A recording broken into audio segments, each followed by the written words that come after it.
Welcome back to the Tank Me Later podcast. My name, as always, is Noah Rubin, and for this episode, which is episode 14, we're just going to talk about Summer League because nothing else is really happening around the NBA aside from Summer League.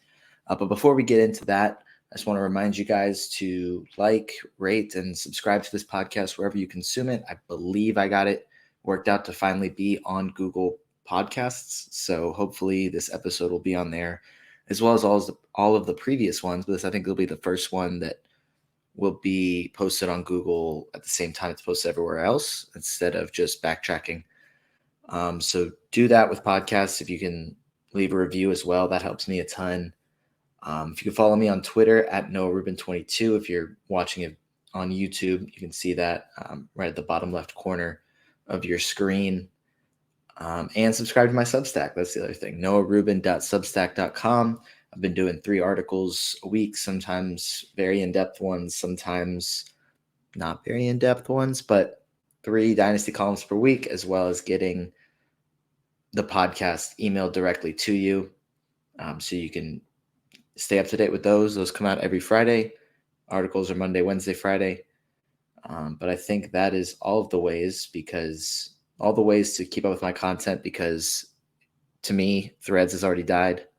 I think it was really cool for like 2 days. Maybe some people still like it. Maybe it still has a chance. I don't know.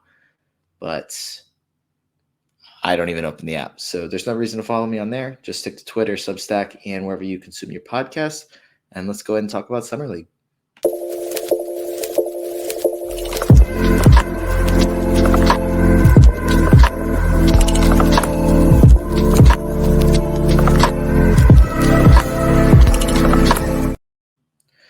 All right, so I believe we are about a week and a half into Summer League. We had 5 days of Summer League in Salt Lake City and in Sacramento for the California Classic.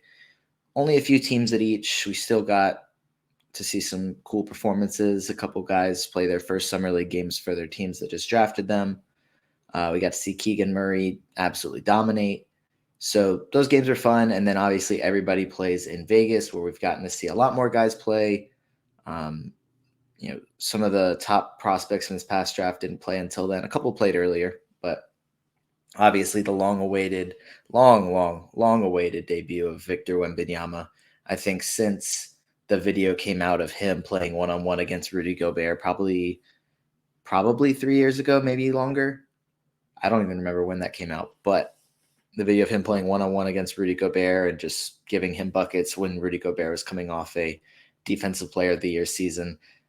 Been kind of waiting for this moment. Obviously, you can watch him play in EuroLeague, but nothing quite like seeing somebody suit up in the NBA for the first time. And I'm sure his actual regular season debut will have a similar feel to it. Wouldn't be shocked if that's a nationally televised game, even if the Spurs are going to be awful. With that being said, there's obviously plenty to kind of glean from a fantasy perspective from these games. There's plenty more to ignore and disregard when it comes to taking this data and applying it to fantasy this season, more so to kind of understand how things could look in the future, but still some things you just have to disregard. I think it was, and again, I know I talked about this. I think I talked about this last week, and I know I'm going to butcher his last name again. Julian Champagny. I should have looked it up between now and then. That's on me. That's my bad. But he had 2 incredible performances. I don't remember if they were in Salt Lake or if they were in Sacramento, but that first week of Summer League. And I think there was a lot of talk on Twitter, what do we think about this guy? Like, is he a guy that we should draft late round with a lot of upside? And it's like, no. I mean, he's played well in Summer League. Like, he has shown that he is a rotational NBA player with his performance. I don't think he's going to be getting close to a triple-double or dropping 30 points in the regular season, because unlike in previous seasons, the Spurs have some exciting guys in their Summer League team, but for the most part, their guys in their rotation aren't playing Summer League. Trey Jones isn't playing Summer League. Devin Vassell, Keldon Johnson, Zach Collins, Jeremy Sohan not playing Summer League. And then his 2 best performances were before Victor Wembanyama was even playing. So could he be part of their rotation? Yes. If you're playing in a 30-team redraft league, I'd say he's probably worth taking in the later rounds, maybe earlier than the late rounds. 30-team dynasty, sure, late round pick. But if you're talking about, standard 12 teams league, if it's dynasty, still late round because should be. I know Josh Lloyd put it on Twitter the other day, and I agree. At least probably 300 players should be rostered. I know with my home league with friends, we have I think 26 roster spots, very deep bench.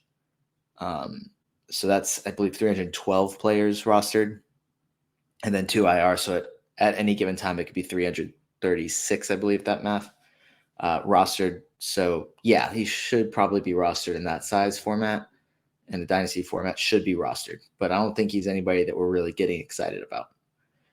Could he be part of the rotation and potentially contribute a little bit for your team this season? Yeah, maybe, but I don't think his performance in Summer League is making anybody say, or should be making anybody say, wow, I can't wait to get this guy. He's going to be a league winner.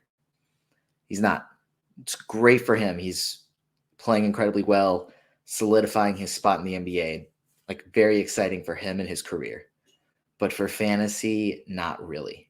So plenty of performances like that, especially when you have certain teams that, for example, the Bucks, they don't really have anybody on their team, on their summer league team that you're like, I need to get him in a draft this year, except maybe Marjon Beauchamp. Maybe if it's like a deep league. And he's played very well. He's had a couple 20-point games and then one absolute dud. But I don't think he's really a guy. He's a guy you like in Dynasty and you like his upside, but he's not a guy that is going to contribute much this season. Probably not. I could be wrong. Just because the Bucks are such a competitive winning team, and the teams that, the Nuggets are not necessarily an exception, but they did a good job of drafting older, 22-year-olds with their late first and second round picks, which guys that could be ready to contribute. But if you look at their rotation, even those guys are playing really well in Summer League, they're probably not going to actually crack Denver's rotation. So we really got to look at some of the worst teams or the guys that were drafted early, or second, third year guys.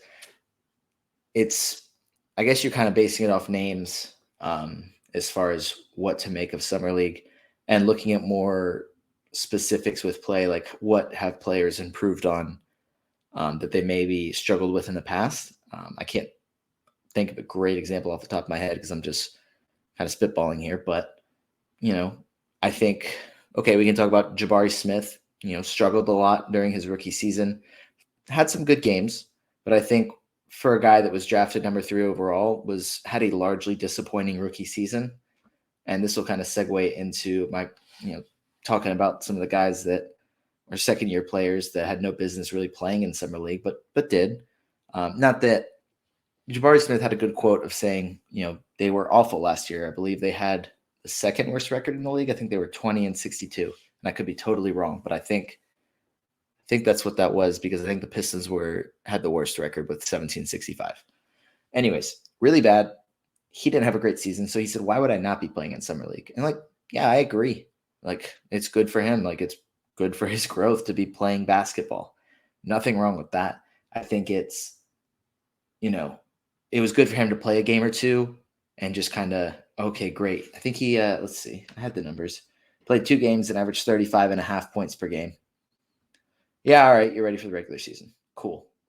Great. That's all he needed to do. It's all he needed to prove. He looked very, very good, but he kind of should, with a guy that was drafted number 3 overall and has a year in the NBA under his belt as a starter, should be dominating. Same way Keegan Murray should be dominating. He was a starter on the number 3 team in the West playing Summer League. So I think, that's great that he was. And I think that, he showed why he was a starter last season. He showed why he's going to start again this season.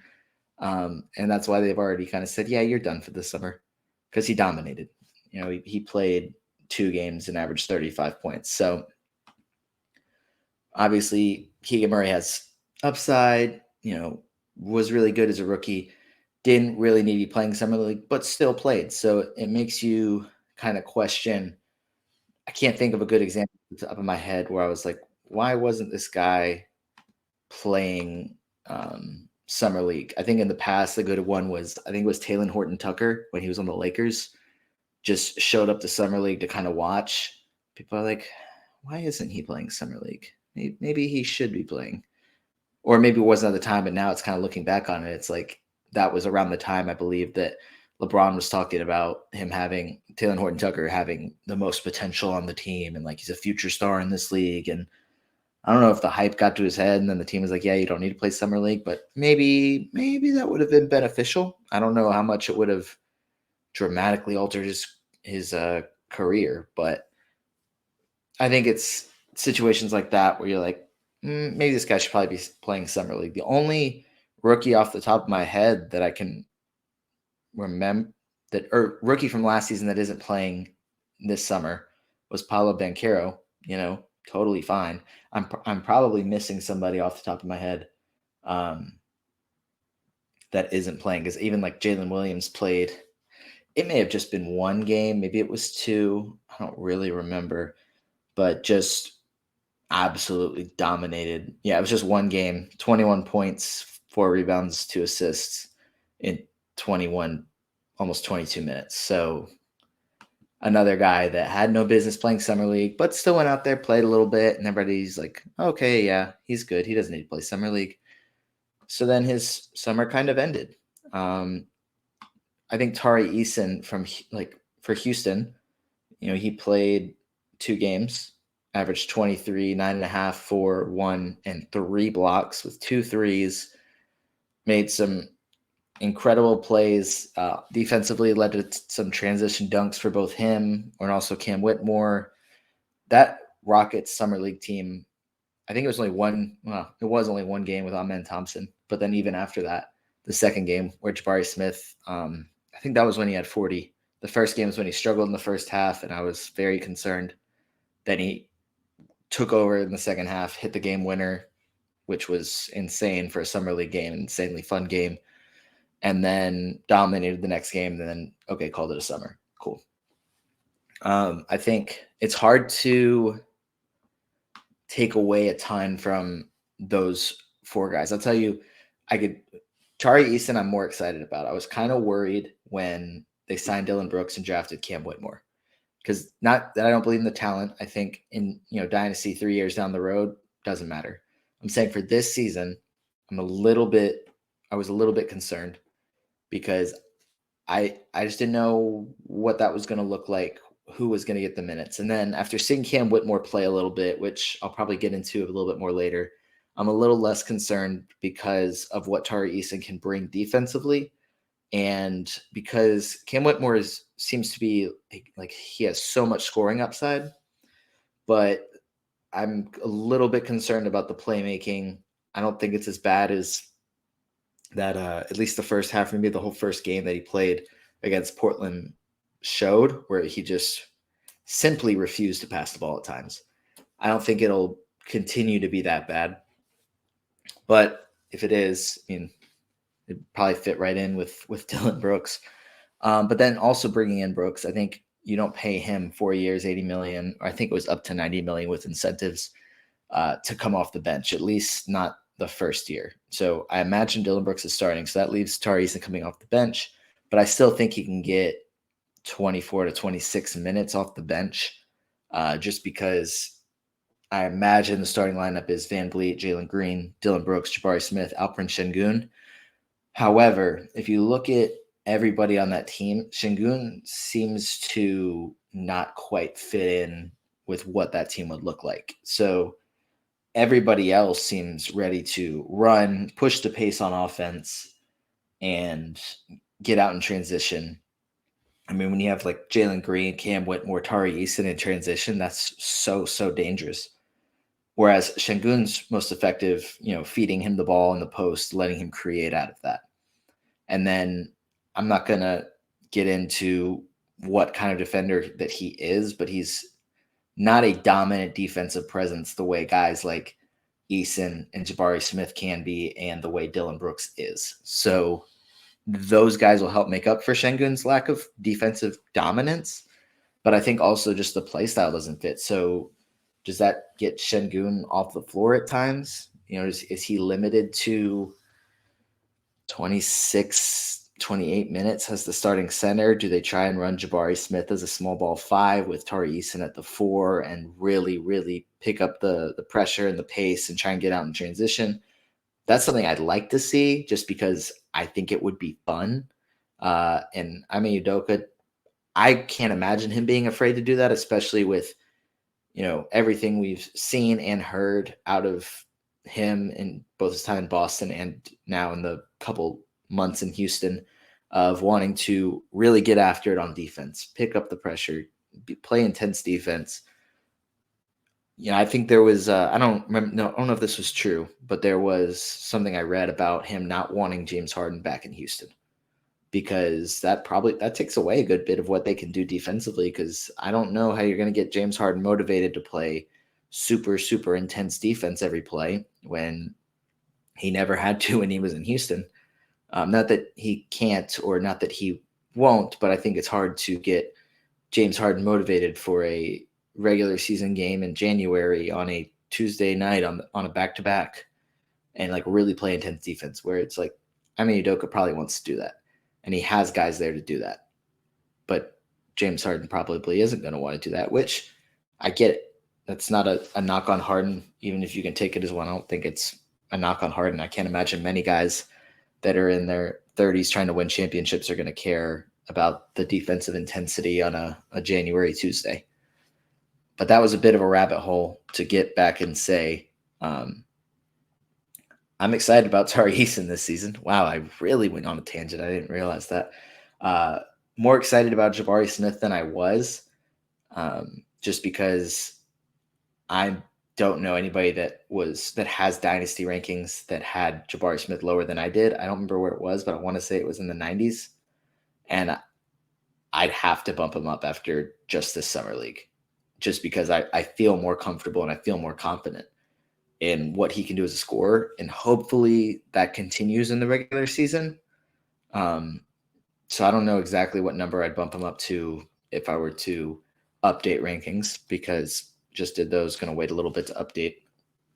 But I'm more excited about him than I was before. And then, Jalen Williams, expected him to dominate.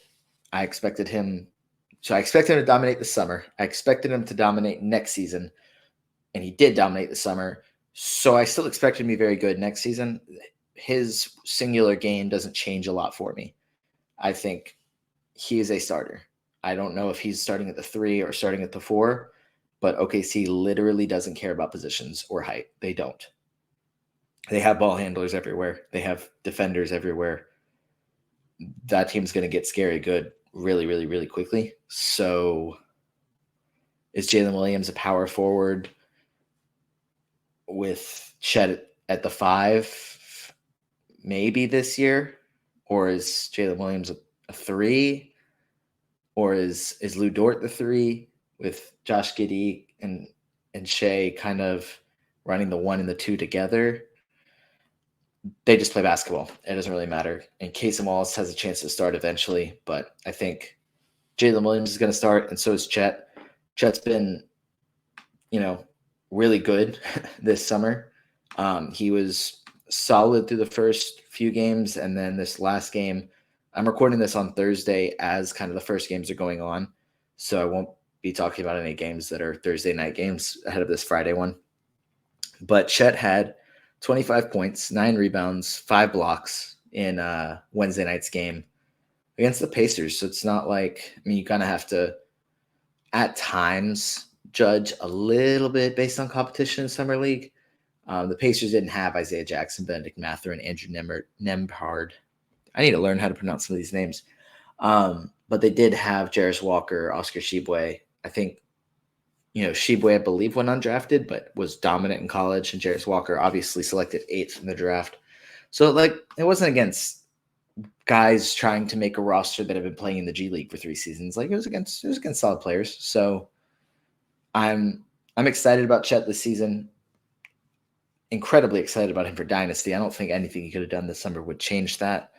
But I'm happy that he played well because it gives me a little bit more confidence in a ranking for him that's based less on what I imagine he can be and more on what I've seen him do as well as what I imagine his potential could be, instead of just the idea. There's a little bit of evidence there, aside from last summer league. So it's a little bit more updated, makes me feel a little bit better about Chet. And I think Keegan Murray, as I said, expected him to be very good if he played this summer. Didn't really expect him to play this summer. I think, in my opinion, the standards for not playing your second summer league, I mean, anybody's welcome to do it. I don't blame anybody, or I'm not upset with anybody for playing in it, especially if you don't play much. Like, I probably would have liked to see Jalen Johnson play summer league for the Hawks. As a Hawks fan, I would have liked to see him after he spent his rookie season in the G League and didn't play a ton last season, like played more, obviously. I would have liked to see him get more game experience. And I don't know if that was a him decision. I think that he had said previously that he intended or wanted to play, or maybe it was the organization. Either way, I would have liked to see him play, just because he was a very talented player that we didn't really get to see much through his first 2 seasons, especially in a big role, unless you were really keeping up with his G League games. So it would have been nice to see him play with AJ Griffin, play with Kobe Buffkin, the other guys they drafted like Seth Lundy, and Mohamed Gueye. Guy.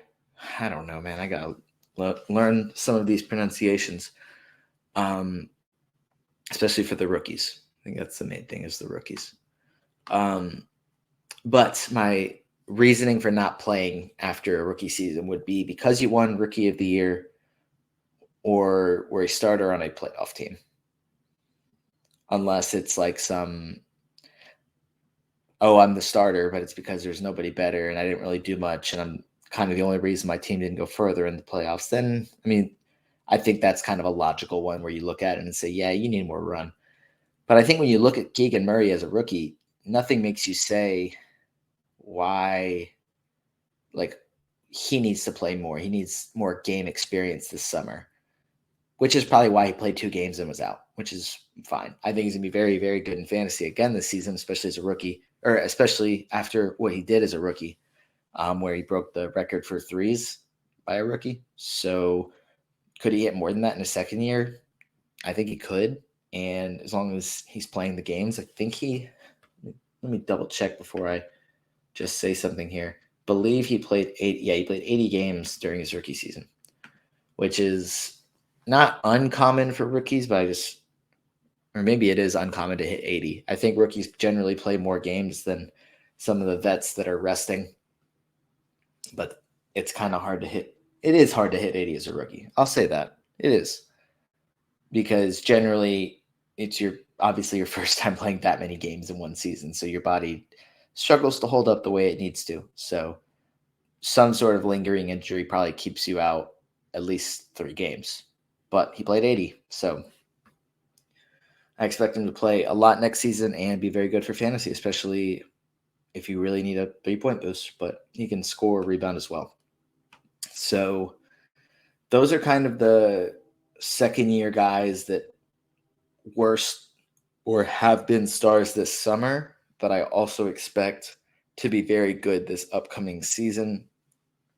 Obviously, if you're getting any of those guys in a dynasty league, it's kind of premium price, unless it's a startup, but still you're having to spend an early pick on them. So it was exciting to see them all play well. That's kind of what I got out of Summer League from them. But the main thing to me for Summer League is to see which rookies play well, because I think I put this in a column this week, was that second and third year guys, you want to see them play good and you kind of get worried if they play bad. Like when Jabari Smith was awful in that first half, it kind of confirmed my thoughts of, oh gosh, maybe he's not going to be all that good, at least as a scorer. I don't think you can question whether he's a very good defender, but talking about his scoring, if he was struggling with his shot that much in Summer League, what makes you think that he can just go into regular season games and be better? Which, he answered that over the next 6 quarters of basketball. So cool. But if you're talking about rookies, you want to see them play well. And if they play well, then it's great. If they're bad, I don't really care. Brandon Miller, for example, we'll get into him. He had a game where he scored 6 points and fouled 8 times. And obviously that gets amplified. It's an easy meme to make. I mean, it's easy to clown a guy when he has more fouls committed than total points scored. Easy. But then seeing what he did in the next, I believe it was the next game afterwards, I think he scored 24 or 26 because Nick Smith Jr. had 33, which was a show against Portland. That's what I like to see. I guess we'll start with Brandon Miller because I'm already talking about him. I was going to go in order and start with Wemby, but I guess we'll start with Brandon Miller because I feel like he's almost been more polarizing this summer.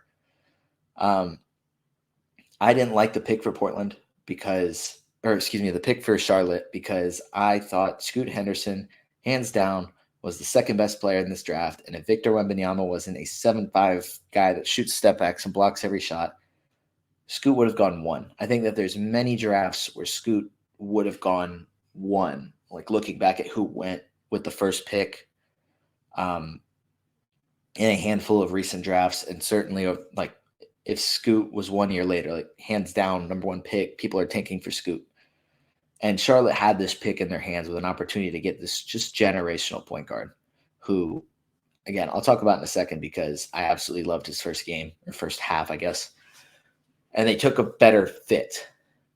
And that was kind of the reasoning, was Brandon Miller fits better because LaMelo has the ball in his hands. And I'm like,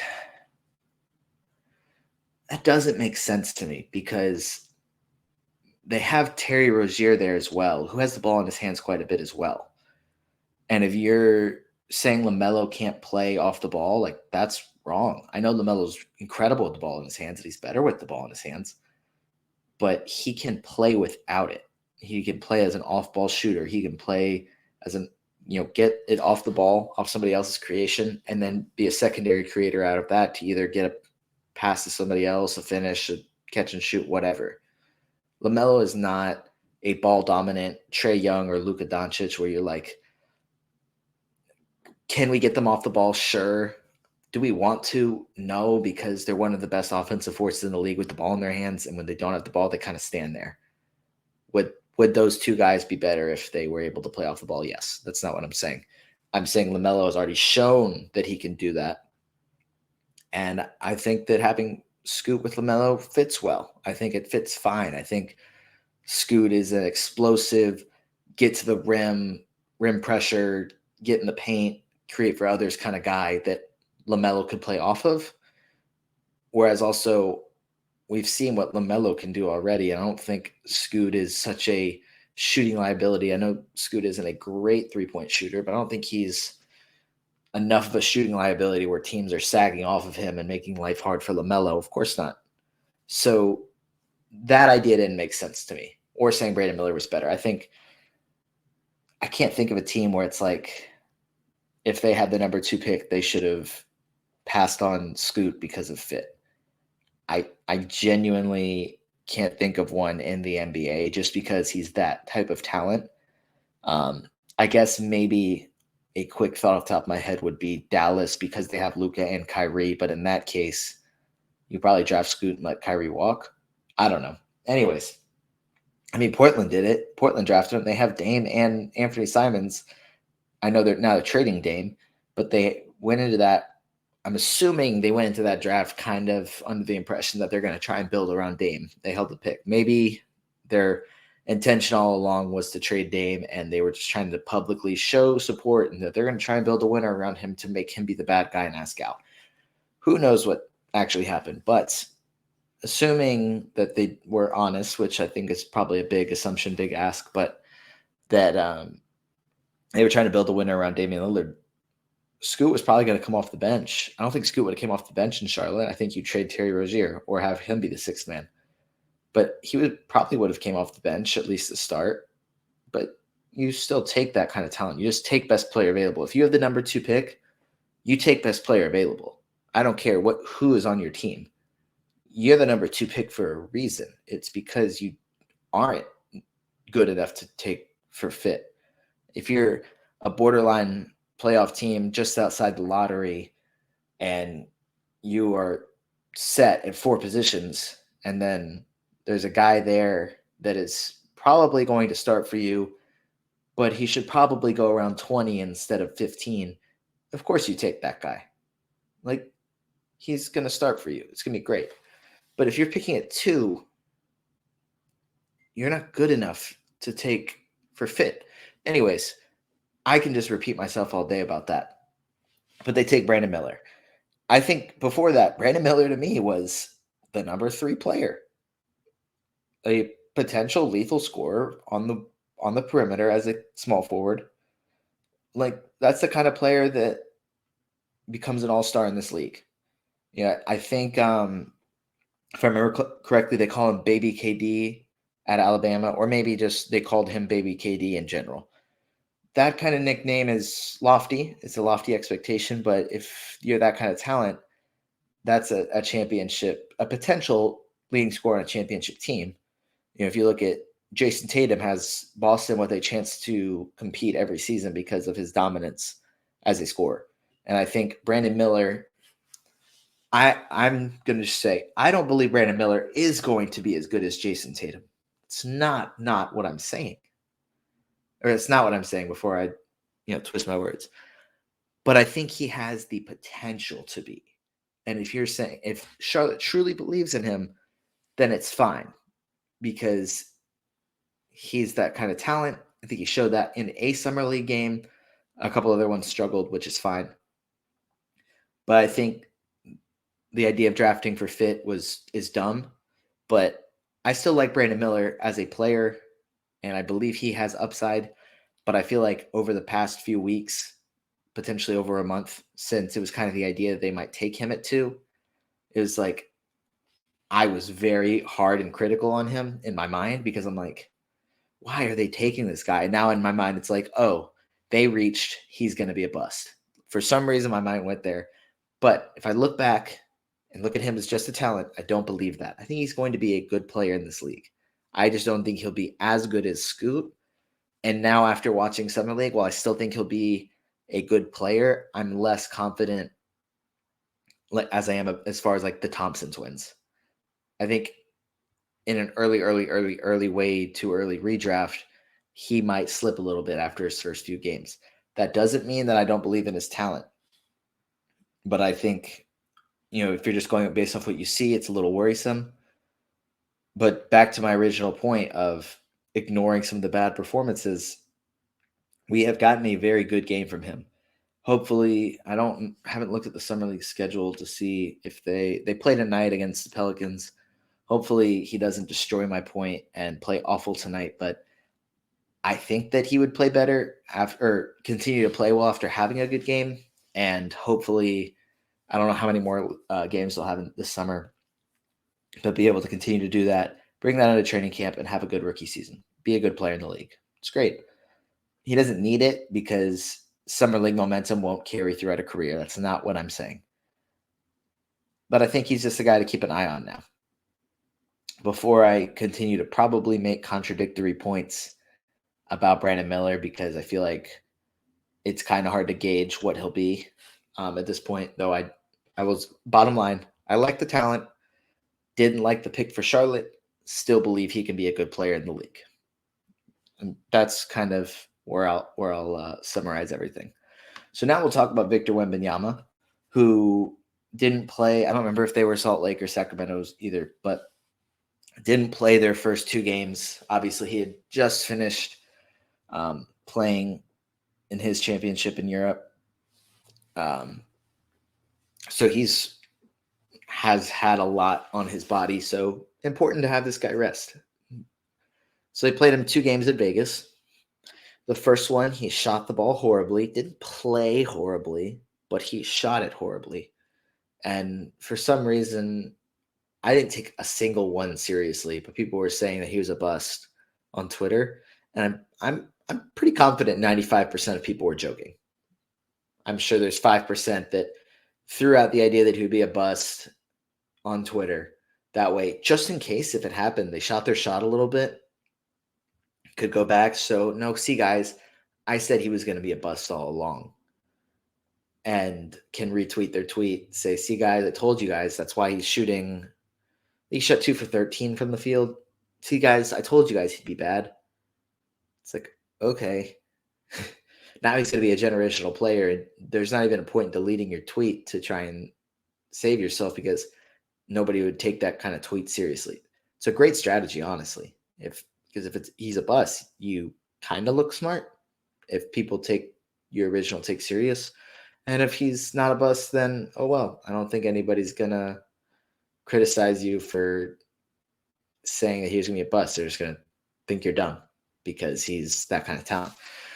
Which is what we saw in the second game when he was significantly better. And then I don't remember his exact stat line. I want to say he had like 24 points. So has this really, really good game. They shut him down for the rest of Summer League. Cool. Starting power forward from day one, Zach Collins at center. I'd imagine probably Trey Jones at point guard, Devin Vassell starting at shooting guard, and then probably Keldon Johnson at small forward. Unfortunately, Jeremy Sohan gets bumped out. But that doesn't, to get off on a little bit of a tangent again, I don't think that hurts Sohan's dynasty value. I think that hurts his win now dynasty value or redraft value because he's going to have a smaller role this season than he would have had San Antonio not gotten Victor Wembanyama. But I still think he's fine for dynasty. I think one day Zach Collins isn't the starting center and Wemby is, and then Sohan is the 4, assuming no other trades have happened. It's very possible that trades have happened at that point. Maybe Keldon Johnson gets traded and Sohan's at the 3. I don't know, but I'm not concerned about his dynasty value. I'm concerned a little bit more about what he can do next season. But not much else to get into for Wemby. He's going to be generational. Will he be the greatest basketball player of all time? I can't definitively say no right now. So that's all you can ask for with a guy that is a generational prospect.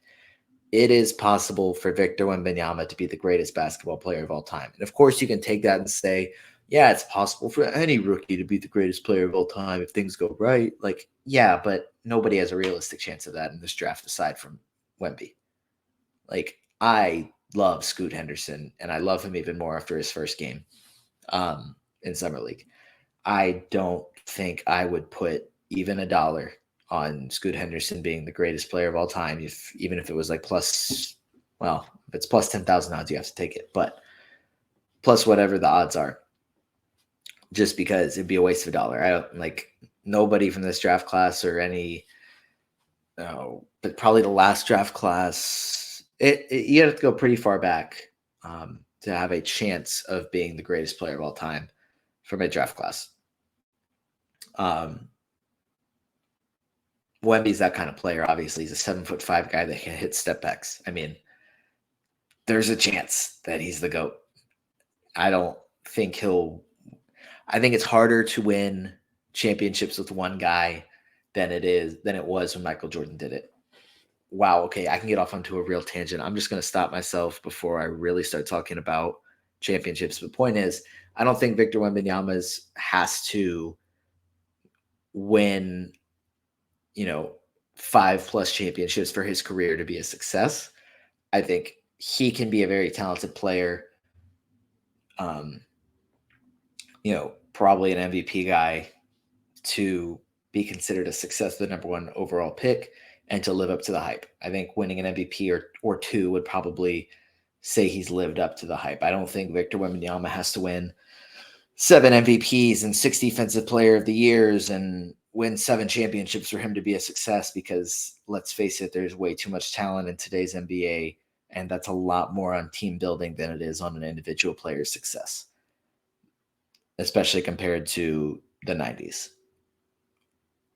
But in order to not, because I'm sure that is probably a very controversial opinion to many, but that's not really what I'm here to argue. I'm just saying that I think Wemby's going to be incredible, but my standard isn't multi-time champion, multi-time MVP, multi-time defensive player of the year. So moving on to Scoot. who played, I believe, just a little over one half of basketball. And most of his work was done in that first quarter.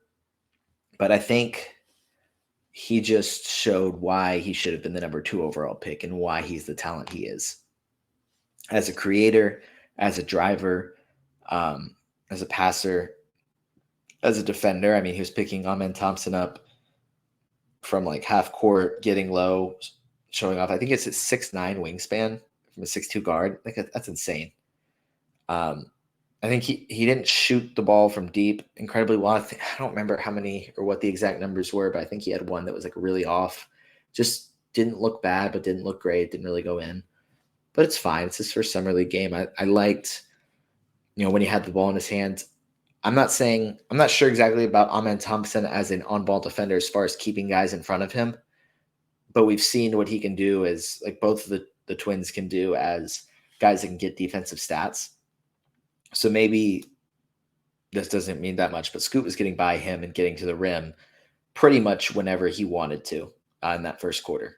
Just kind of pretty easily drove right by him and either got a layup or kicked it out with somebody. And I think it was Chris Murray that benefited a lot from Scoot just driving in. I think he had 15, 5, and 5 at halftime. So had he not gotten hurt, there's a chance he would have had a 30-point triple-double if the maths in his first summer league game, which is insane. Scoot may not fit the mold of I wouldn't say that, but I think a lot of point guards in the modern NBA have more success when they're able to shoot threes. And we've seen a lot of the really athletic point guards kind of tail off. I mean, we saw D Rose was different because of injuries, but I guess John Wall was also injuries, but okay. Explosive players have a chance to struggle with injuries. That's just the science of it. If you're on the floor, you're going to get hurt less as opposed to being off the floor and up above the rim. If you're staying under the rim, you're probably safer. Anyways, Russell Westbrook kind of really hit a wall, partially because of fit, but I think for a while Westbrook was able to average a triple-double, and now he's still a good player, but he's not going to be on many people's fantasy teams.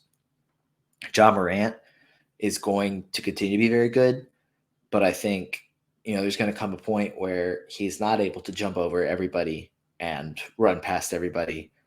And he's still going to be good, but he's going to kind of hit a wall pretty quickly and then probably done at, this is just totally a guess, like 32, 33, it's hard to imagine Ja Morant still being Ja. And now, granted, I could be wrong. He could be a superhuman like LeBron and be jumping over people at that age. I could be wrong.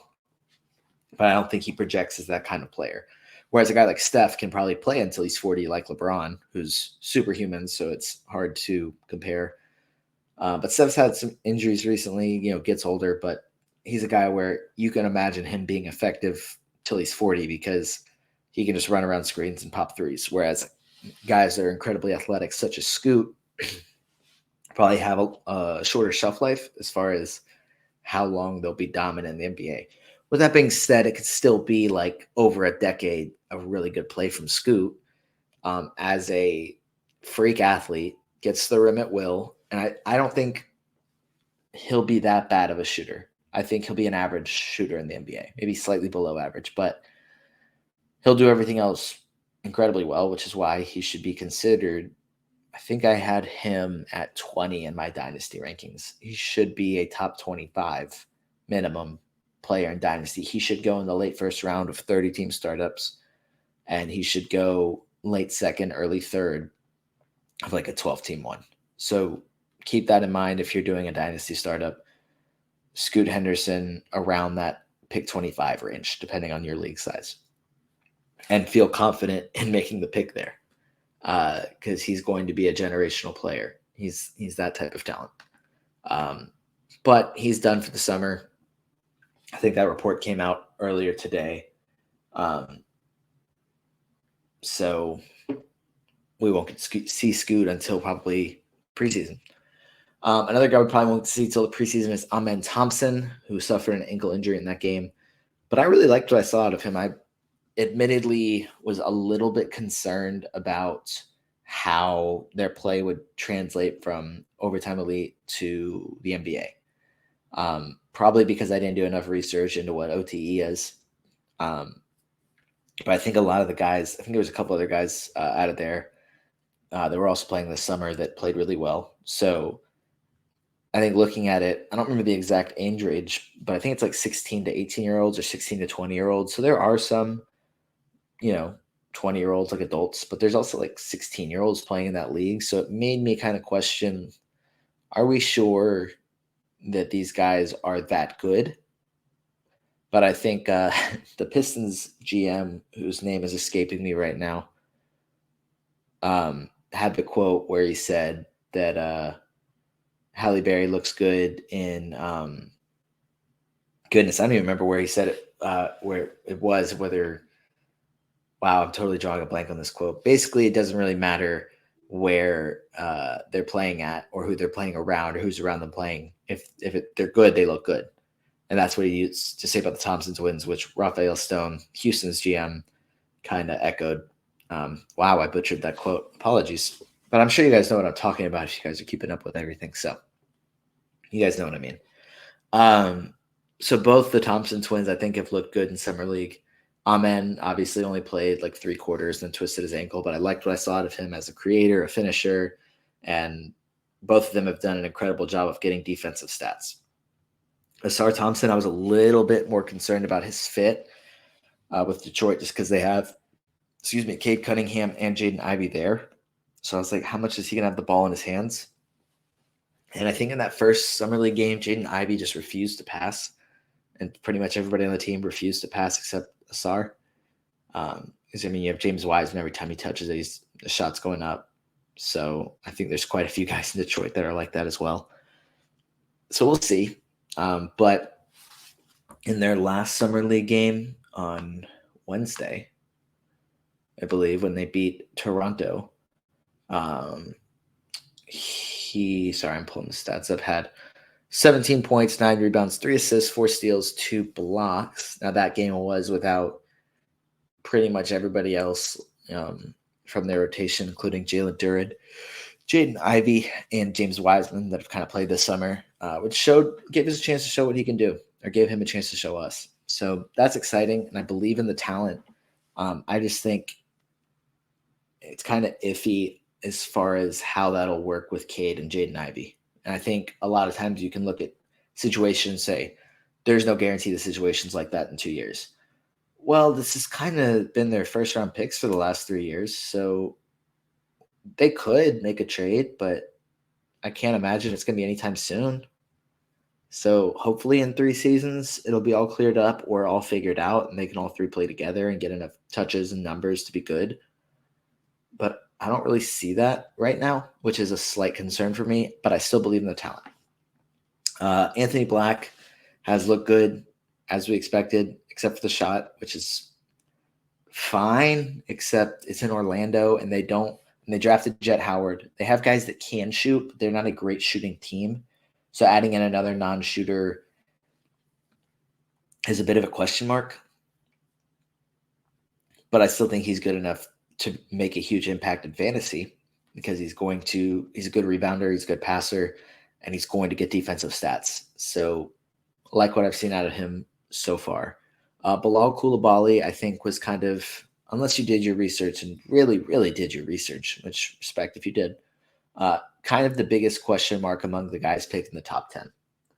Just because late riser, probably still expected to go late lottery, and then Washington traded up a spot to take him at 7. And it was kind of like, okay, cool. But he's shown a bit of everything this summer, especially on defense, but also offensively, that he can do a bit of everything. I believe the catch and shoots and like shooting catch shoot threes were not quite a strong suit for him through his first 2 games. But everything else he looks like a very good player, a guy you take in the top 10. And I think with Washington this season, he's going to get a chance to really play a lot and create and make mistakes. They are going to have Jordan Poole and Tyus Jones. Tyus is not going to turn the ball over and not going to make mistakes and probably will help out Koulibaly, as well as getting Jordan Poole the ball, letting him score, getting Kyle Kuzma the ball, letting him score. I don't know if Koulibaly starts, at least at first, because they have Corey Kispert, who started last season. He could earn the starting job, but I imagine that they'll start with Kispert. But who knows what happens in training camp. But I think Koulibaly's summer has shown what kind of player he can be, and that gets me, excited about his potential and his future. Jarace Walker has had some very good games for Indiana. I think now I'm more concerned about his situation for this season. Still believe in him as a talent. Still like him probably as their starting power forward of the future. But they took a chance on Obi Toppin, which I didn't love Obi Toppin heading into the league. But he's been in the league a couple of years, so there's certainly a chance he starts from day one over Jarace Walker, which would be fair if he's playing better. And now there's rumors that Indiana is going to try and trade for Pascal Siakam, who would certainly start over both.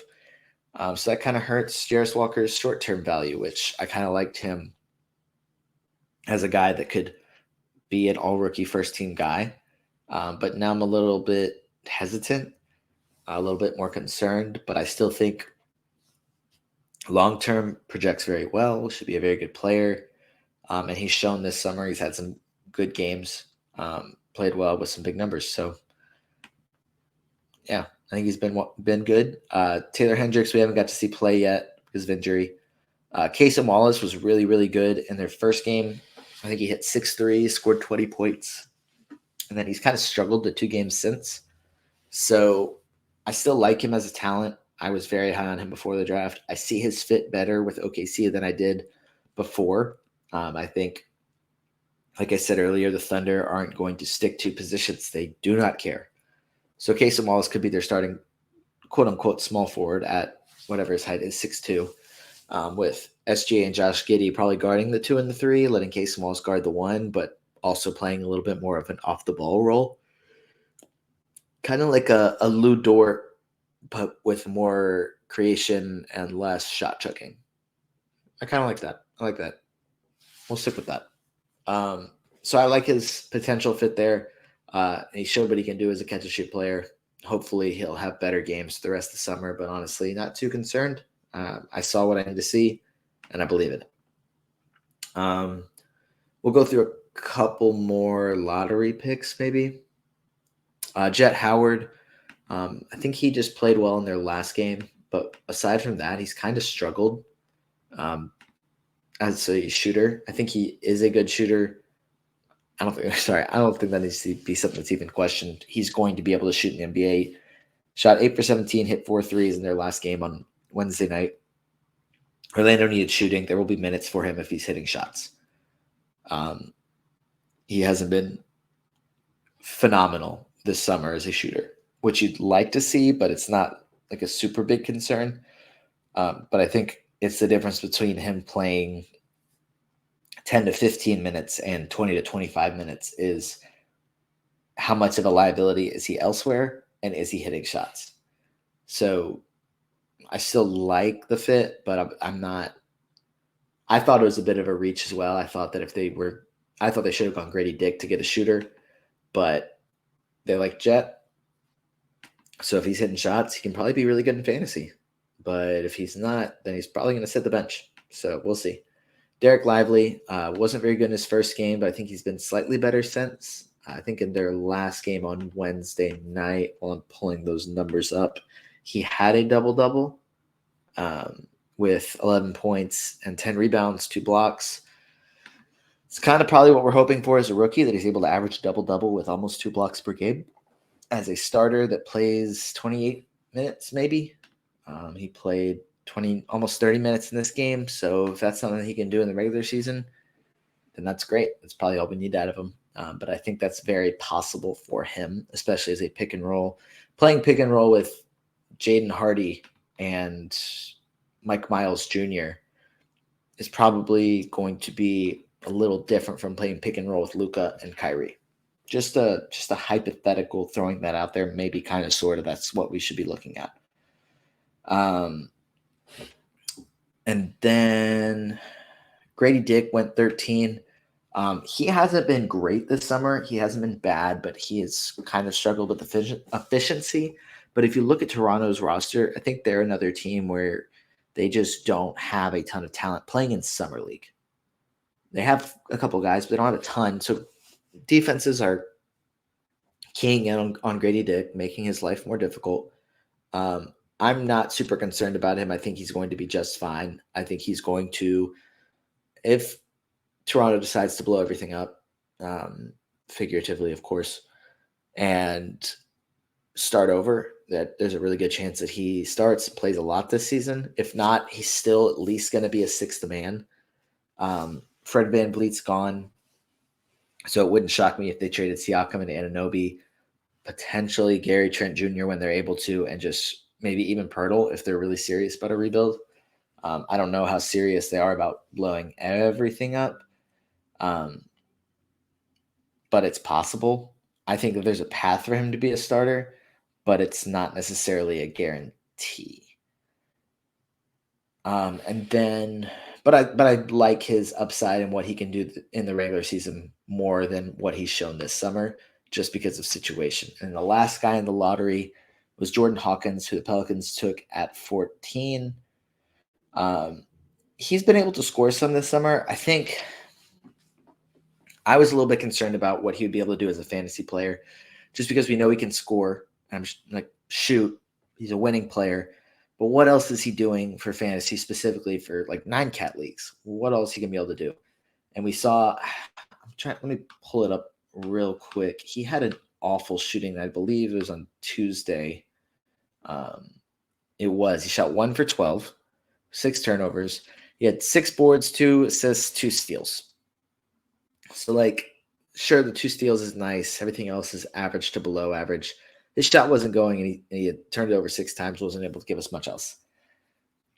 I don't love him for fantasy. I think he went 14 in the NBA draft. I don't think he should go that high. He'd probably still top 20, but maybe around that in rookie fantasy drafts. I don't think he should be going in the lottery of rookie fantasy drafts, just because I don't necessarily see him as that kind of fantasy talent.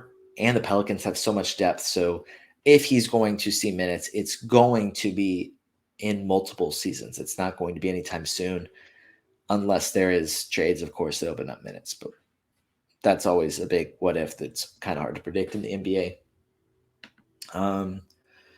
So I don't love Jordan Hawkins. Who I would take ahead of him, probably ahead of the last few guys I've talked about now, is Keontae George. And he's the last guy that I'm going to talk about,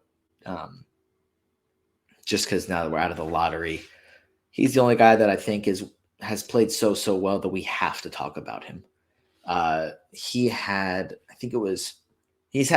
shown some scoring, but he had the game. I don't remember who they were playing. He scored 33. He scored 17 in the fourth quarter, and he also had 10 assists. He absolutely took over that fourth quarter, hitting some insane contested shots, contested threes. He twisted his ankle in their last game on Wednesday night. I believe he'll be done for Summer League, but he's shown enough that I don't care. He doesn't need to play anymore in the summer. He doesn't need to play next summer. Well, we'll see. Maybe he does, but he should, in my opinion, play a lot as a rookie and potentially be starting by the end of it. I don't think the Jazz are a playoff team this year, though I thought they would be the worst team in the league last season, or one of them, and then they could have made the playoffs if they didn't pull the plug. So they traded away a lot of guys already that probably hurts them from making the playoffs, but I still think that they're a good team with a future. So I don't think they'll be, picking top 5, but I don't think that they're making the playoffs. They may approach a play-in. We'll see, but I think Keontae George is going to play big minutes this season. And there's what he's shown in Summer League that he's going to be a future star. Now, granted, I'm literally overreacting to players during the same podcast that I'm saying don't overreact to Summer League. But see how easy it is to do? I guess that's my great example of that. But he's going to be, I think, a very good player, a very good scorer. It's not a guarantee just because he played well in Summer League, but I like what I saw. Hitting those shots is not something that everybody can do. And he showed creation with his assists. So really, really like his talent, what we've seen. There is certainly more to talk about with Summer League, as there always is, because there's guys like who the Nuggets drafted with Julian Strother, Jalen Pickett, Hunter Tyson that could see minutes for them this season. Chris Murray's been really good this summer for Portland. Cam Whitmore has been a good scorer and good at certain things. Other things are a little bit questionable.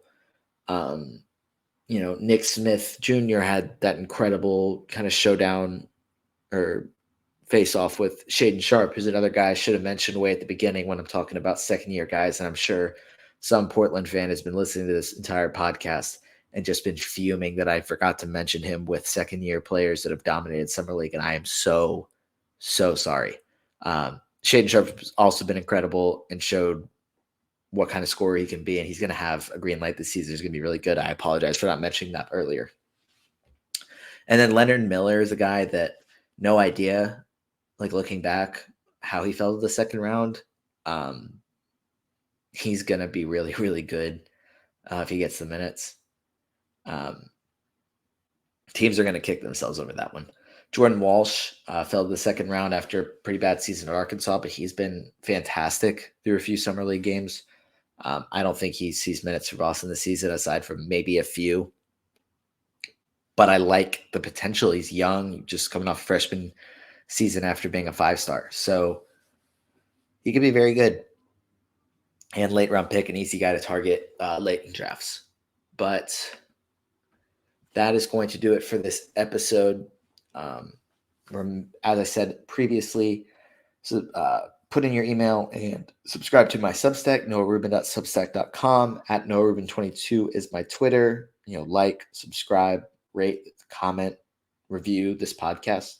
Help share it with any friends that are getting into fantasy, getting into dynasty, just like basketball, that you're trying to convince to get into fantasy basketball. Whatever the reason, any shares would be much appreciated. And thank you for listening to this episode of the Take Me Later podcast.